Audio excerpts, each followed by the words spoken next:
trying to aim for a Super Friends style deck that was in the Naya colors.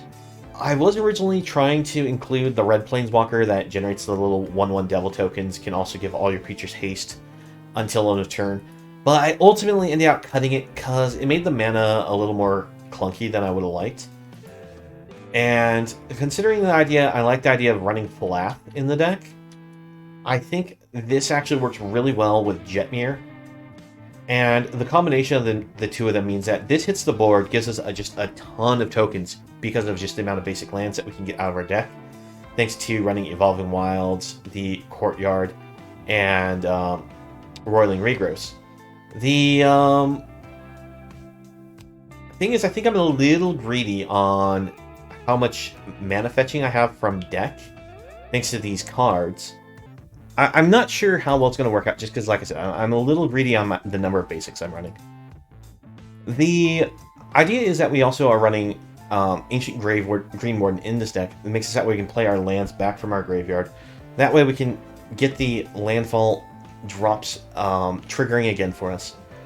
And it's great because of how Felidar Retreat works, as well as Phylath, like I was saying. But we also do run the Scute Swarm in the deck, as well as the Fearless Fledgling. And I think that there's a lot of potential in this deck, and I want to try it out. Off the open, I think we have kind of an interesting hand. It's a little slow moving, but I feel like we can get to this Phylath probably pretty quickly if Lotus Cobra manages to survive.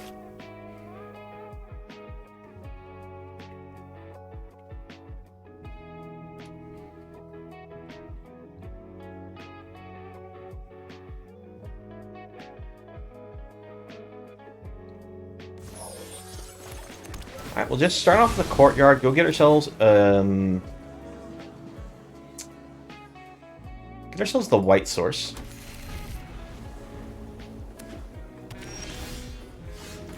Alright, play that for green.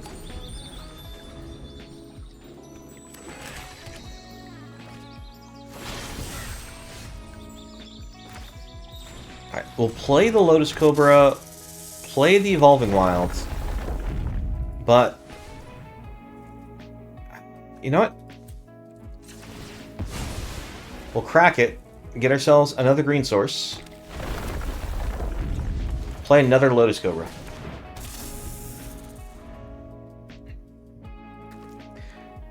It might be a little greedy going for that, because if the opponent just goes land, meat hook 1, it kind of blows us out here, but then again, if we have a Scute Swarm on the board and they meat hook at any time, it still blows us out. That's not quite what we were hoping for. Alright, let's go ahead and grab the red source from the deck.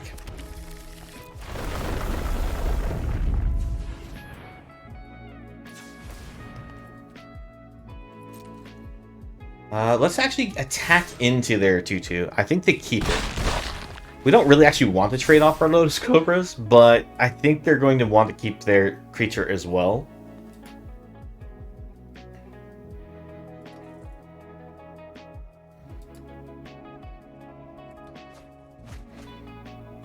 That was an interesting discard. They're running Kyrie.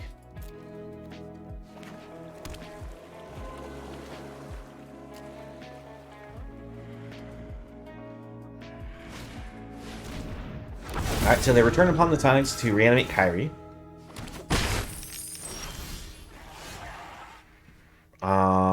Let's go ahead and hit a Roiling Regrowth here. Sacrifice this. Get a white source, green source. White, white, green, green. I'll bring out the Scute Swarm. We'll pass it back.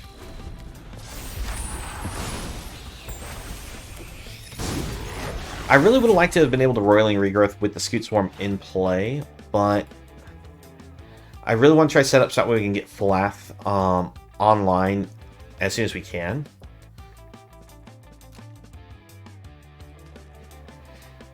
Plus, getting the land for this, I feel, is also kind of important. Because, let's see, how many do we need to have? 7? Yeah, 7 or more lands.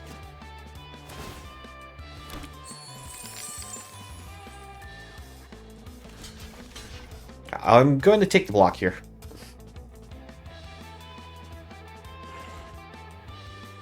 At this point, we don't really need the Lotus Cobras too much anymore.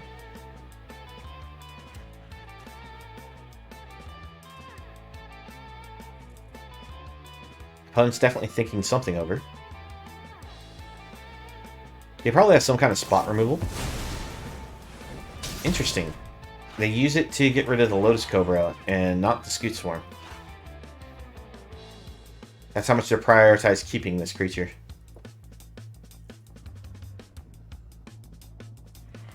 Now, granted, they could just have like a Meat Hook Massacre and say, go ahead, get Scute Swarm tokens going. We're fine with that. If that's the case, well, we're in trouble. Alright, they discard another spot removal spell. I think we're just in trouble against this opponent in general.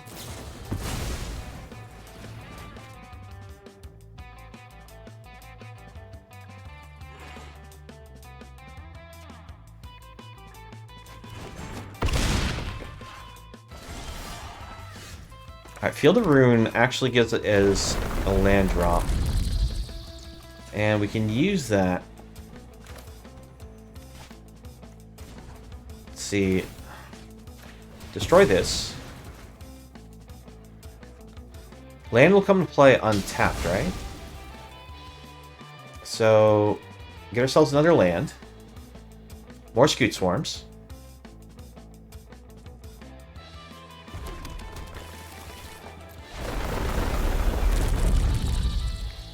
White Source. Wandering Imp. Minus the Imp. Get rid of Kyrie. Oh wait, it's Ward 3, not Ward 2. Yeah, no, that was an oops. I was remembering it Ward 2 for so many cards that I made that mistake. Yep. Which meant I would have had to have played Wandering Imp without destroying their land, and I could have had enough mana. But I was trying to get rid of the Hive the Eye Tyrant, just because of how difficult of a card Hive the Eye Tyrant can be.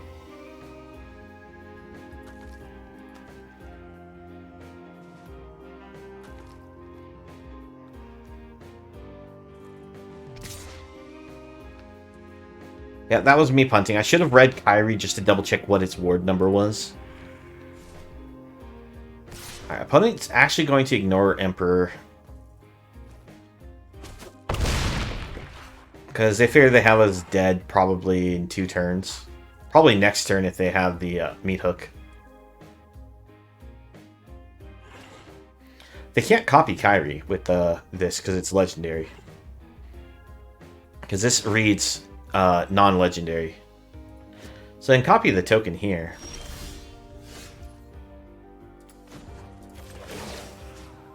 Counter here.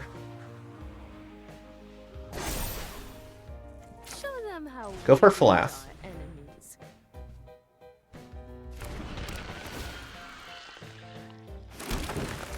Land drop. Funny thing is, this actually is a plant, so you can actually target it for the counters. But due to the fact that it's just going to get chump blocked, it's not worth it.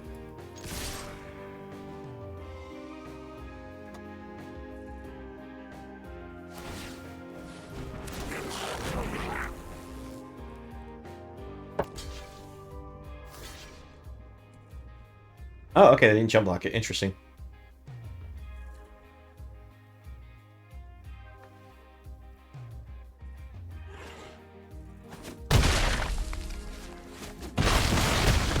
So here's the funny thing. They actually killed the regular Scute Swarm instead of one of the tokens. So we can actually use Aria here. Deal 3 damage to get rid of the Kiki Jiki potentially. Yep. But we don't get that chance because I figured the opponent might have had some way to kill us. Yeah, so I lost that because I punted the Wandering Emperor turn. Alright, so off the open here, we actually have the early Fearless Fledgling with a Roiling Regrowth to really ramp that early. So this could be potentially a strong hand.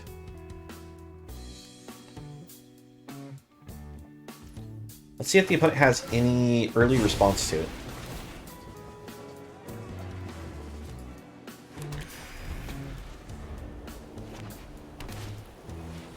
Looks like we're against mono white.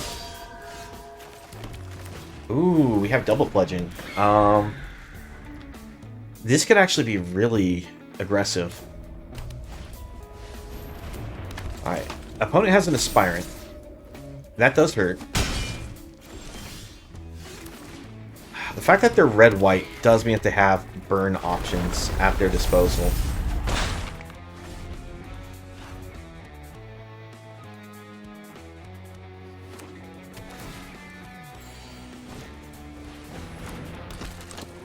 We really need to hit a land drop. That way we can go land drop and Felidar Retreat here.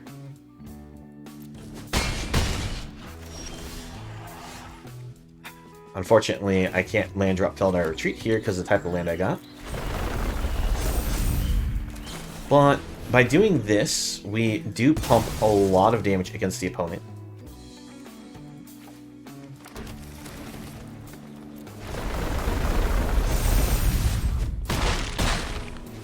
So we could potentially, if they don't have an answer to this board state, play Wrenn and Seven plus it to just dig for a land.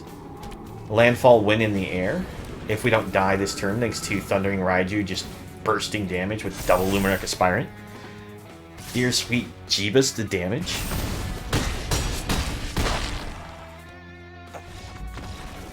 Yeah, opponent just drew I'll be honest, once when Luminarch Aspirant it rotates, you're gonna see so many decks get so weak. Alright, we'll try keeping this. Got no early interaction really, which is a little scary. But we do have a ramp here between these two. And thanks to Roiling Regrowth putting a land in our graveyard, Greenwarden can help us put the land back into play.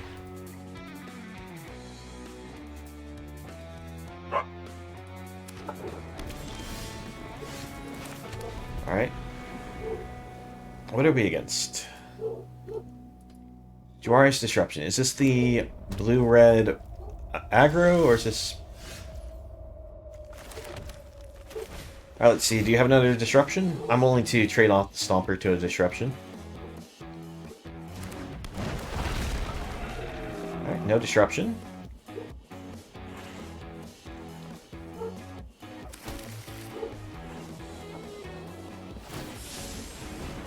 Alright, so it's a Magma Opus style deck. So this is either the Jeskai reduced mana cost deck, or an Arcane Bombardment deck, or a mashup of the two decks.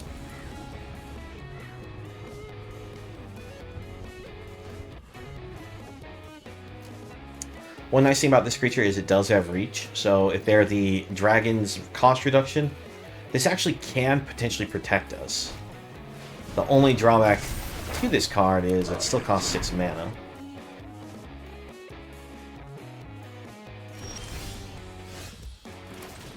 Alright. So next turn we actually can drop down Greenwarden. But I think the goal is we Scute Swarm, land, Roiling Regrowth,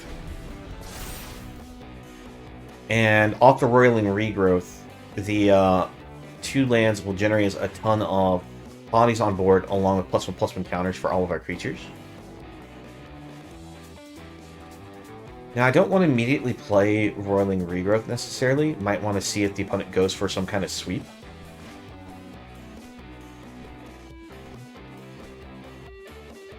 Because this is instant speed, so I can actually play this during our opponent's turn.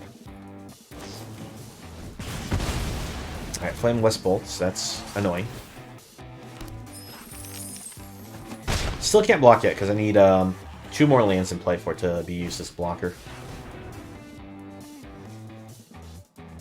still surprised that they're planning on banning this in the other formats. Actually, they made an announcement that it is banned. It's not planning. They actually did give it a...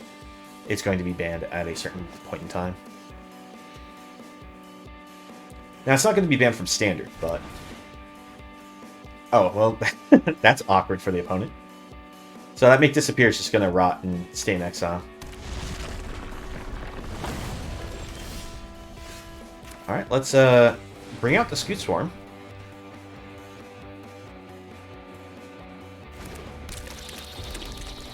We land drop here. Get ourselves another 2/2 cat here.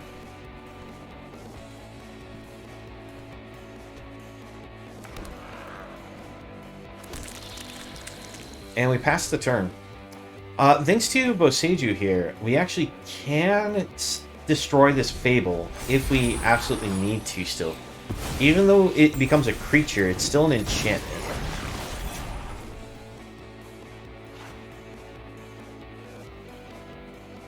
Now, I could have gone Roiling Regrowth and made it so that way I could have attacked with Stomper that turn. But again, I'm trying to see if the opponent is going to... what the opponent's going to play. Alright. Regrowth right now, since they only have one active mana source for them. Goldspan hasn't resolved, so they don't have access to more mana. Sacrifice this. Go white, green. I didn't order that correctly. I should have put Felidar Retreat to resolve last.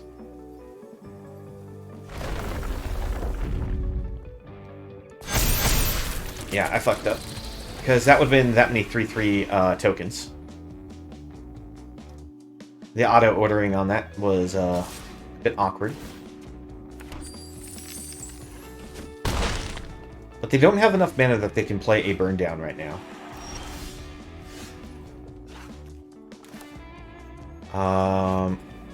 Let's see, we still have that one land in the graveyard, so we're going to go Ancient Greenwarden. And opponent sees what's happening, so they give us the GGs. So this is why they gave up. One reason is the Ancient Greenwarden is itself a 5/7 reach creature, so Goldspan Dragon can no longer just attack in. But the thing is, we play the land from the graveyard, we get Felidar Retreat triggers, and this is enough to be lethal on board. I mean, technically they can block Stomper, prevent 7 damage there, because they'll get a counter. They block one of these Scute Swarms, so that's still 8 times, 8 damage there, plus another 5, plus another 4, so it's just slightly not lethal. Now, if I had put the triggers in the right order, it would have been lethal. Alright, so off the open, we have the early Fledgling, which we can land drop once, but we don't have any other plays for a while, so I'm going to take a mulligan. This is worse, mulligan. Lots of slow lands, but we're going to have to keep this. Can't mull too much more. Send both of these to the bottom.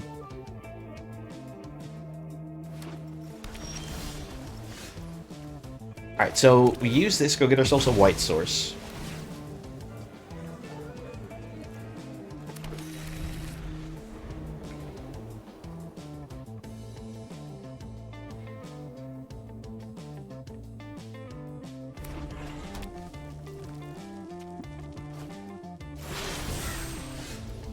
Alright.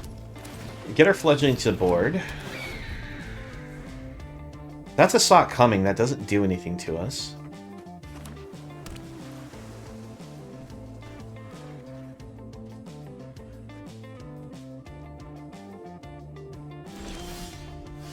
Alright, playing Evolving Wilds, because I can sacrifice this in response to opponent's spells.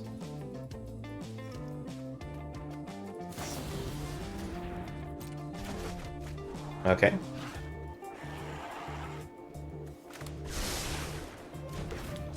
Now, the great thing about this is, since I went with the Evolving Wilds over the Courtyard, it meant that off the bounce spell, I still have the ability to activate this and put a counter on it. Alright, more than likely, one of those is a Sock coming. We're going to have to force them to use it.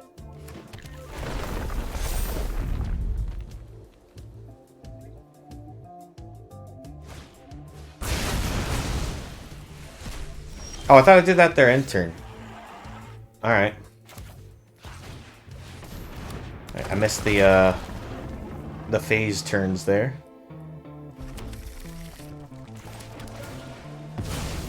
Let's go ahead and get our second white source.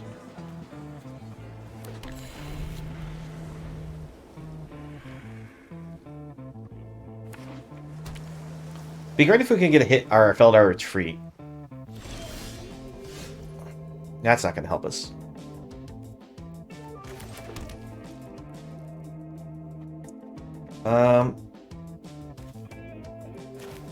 The sacrifice of land is not a cost, so let's play Roiling Regrowth here.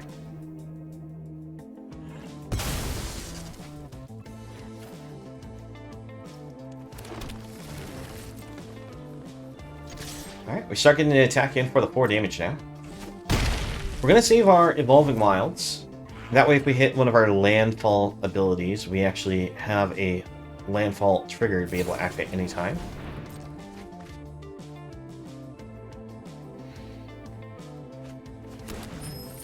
Looks like our opponent's flooding out, considering they discard double land to the command there.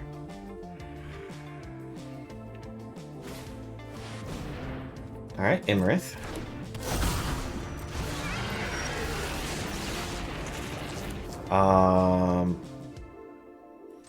Play Ancient Greenwarden. Courtyard.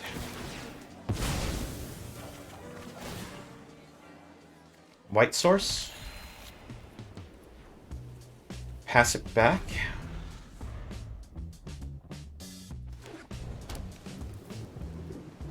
If this hits attacks, I think we just take it, right?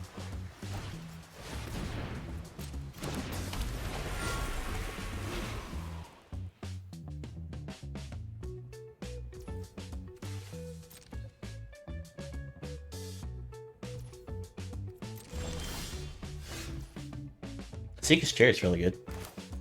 So let's try to resolve Chariot. I'll probably get hit by a counterspell. At which point then we can resolve Jetmir. Thank you for finally playing the Saw It Coming. Say hello to Jetmir.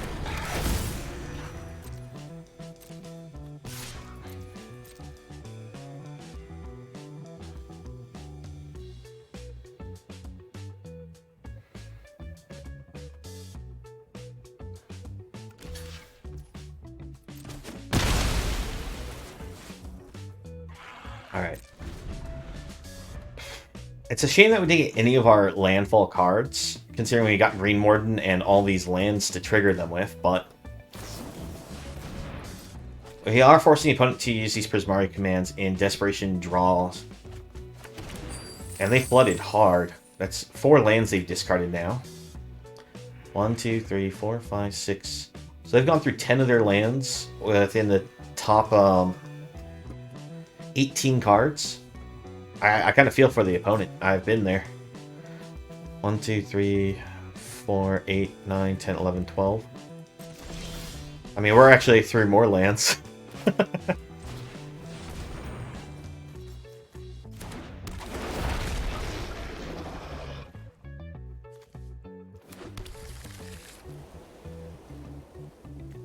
Alright, let's go ahead and do this now.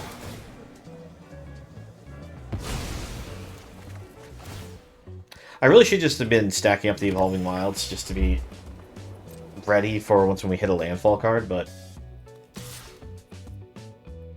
I mean, this has got Vigilance, so we'll just attack with this by itself. We're going to leave Jetmir behind.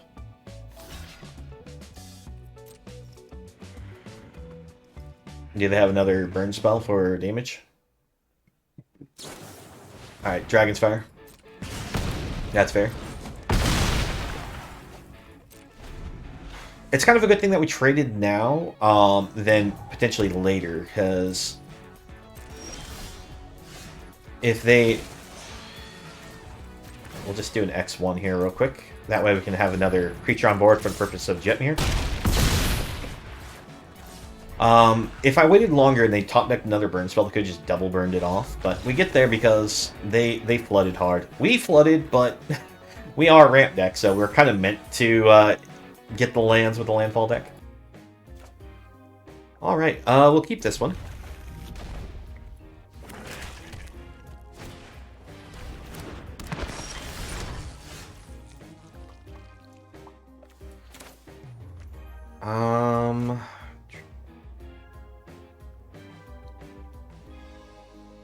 Trying to think if I actually go for the Bala Ged Recovery as one of our lands, but I think I might keep that.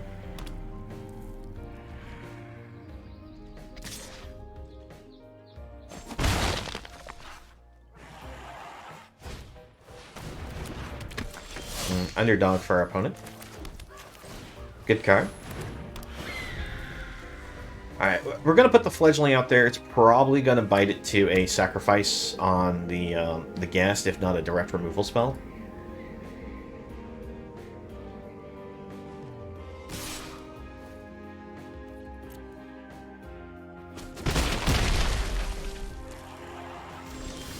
Alright. We get to keep it at the moment.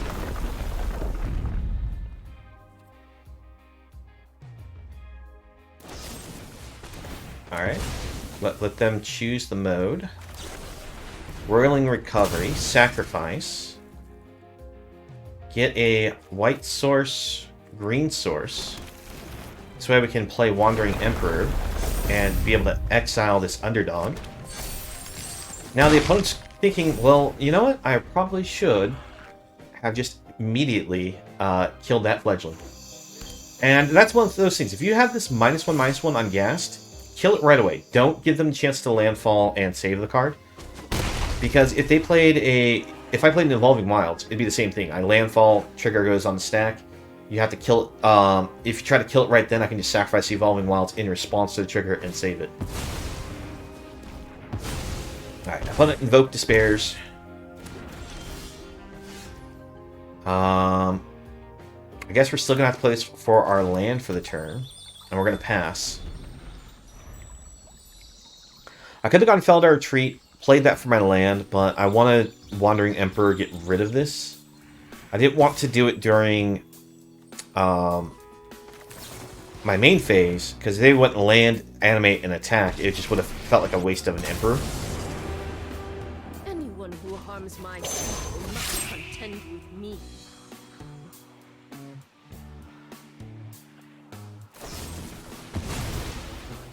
Alright, so they managed to pseudo-save their card. They get the sacrifice draw for value, but importantly, it doesn't get exiled for them. See you later.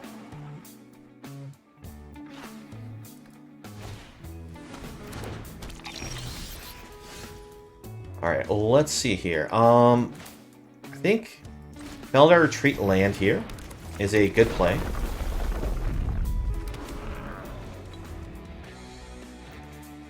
Just have to hope the opponent doesn't have another Evoke Despair. Invoke, not Evoke.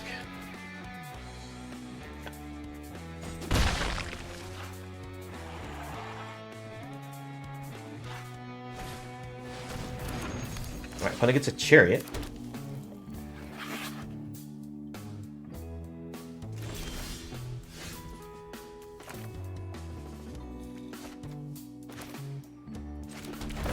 Land, tokens,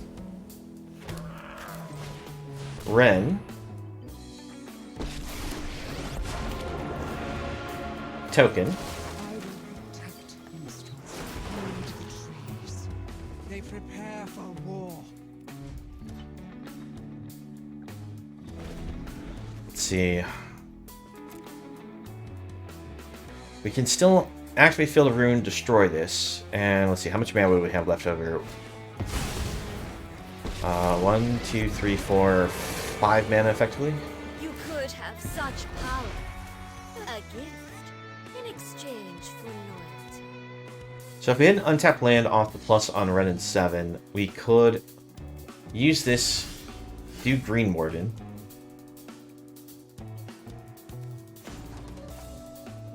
Alright, let's activate.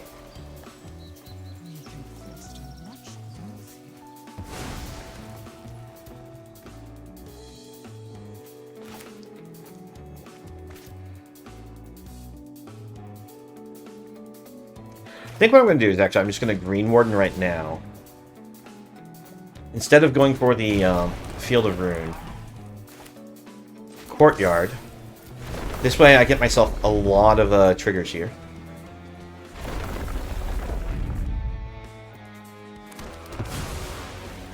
I'm going to use this set of triggers to go all +1/+1 counters.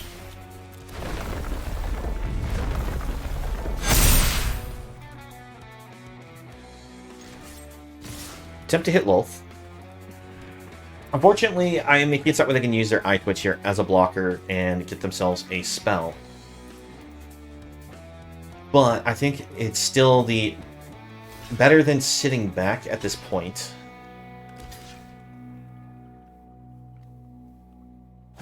Alright, interesting that they don't give up the Twitch. Also interesting that they give up the spiders over the cats.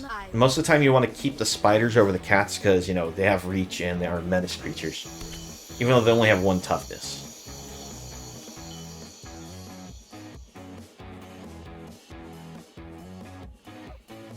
So if the opponent hits us with an Invoke Despair, we will unfortunately lose Wrenn. We will lose the Retreat, and we will lose a token here. Meat Hook 3 doesn't do anything. I don't know why they do that.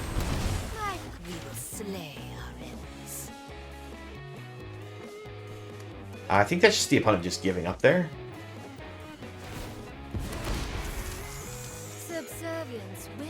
Because at this point we just play Courtyard, double up the Landfall triggers, attack in, and have lethal, right?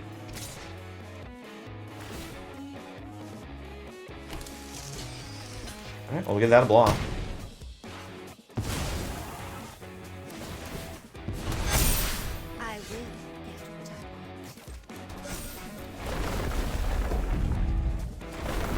Like, this is a lot of landfall triggers that we're going to do this turn. Because we also can play the Roiling Regrowth from our hand.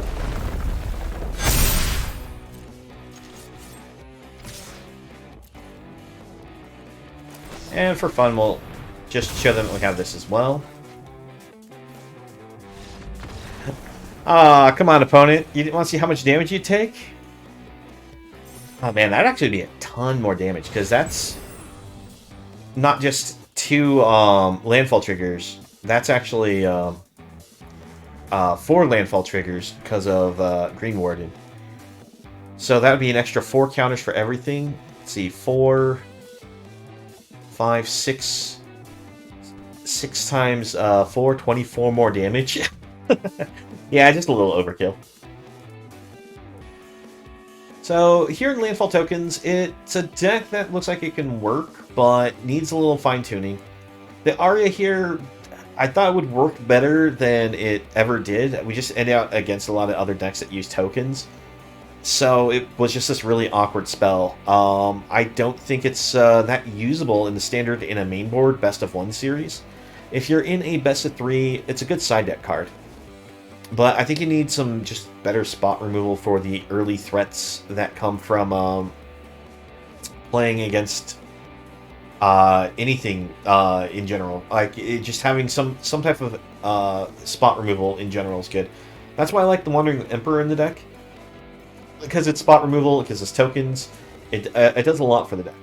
But Aria just, it feels so out of place and awkward. We only ended out with like 1 game Jetmir really showed any power in. Now he is only a 2-of, but surprisingly it did not show up very much at all. I loved Ancient Greenwarden. It worked really well whenever we had any of our payoffs for it. The problem was, well, we just didn't really get many of the payoffs. Like Phylath, Felidar Retreat, and Scute Swarm had trouble showing up. Also the Fledgling had trouble staying on the board whenever we had Ancient Greenwarden. Now, the Ancient Greenwarden still being this 5/7 reach creature that kept giving us that land value, still proved very powerful and worked well with the deck. So, I think there's some minor tweaks. I think just pulling Arias out for a couple just spot removals is definitely a thing. Stomper's kind of okay. I mean, I like the idea that it was a plant, so with Phylath, even if you lost all the tokens, you could still potentially throw the counter somewhere. but I'm not sure if Stomper's really a cut for the deck, like cut out for the deck. I think what we do is we end up just cutting like all the 3 Stompers, bring us back up to 4 copies of each of the Felidar Retreat Scute Swarm, trim Arias for some just white spot removal, and run it like that. I think maybe having a second mountain in the lands for a backup, probably not a bad thing. But yeah, that's what my general idea of the deck, and I think it, like I said, it needs a little help, but the concept, it works. Consistency is the only issue. Oh well, that's it for that one. Thank you for watching the video. Please leave a like if you enjoyed and subscribe for more content. If you'd like to join me while I stream, you can find me on Twitch, the link below. I hope to see you again in the next video, and have a nice one.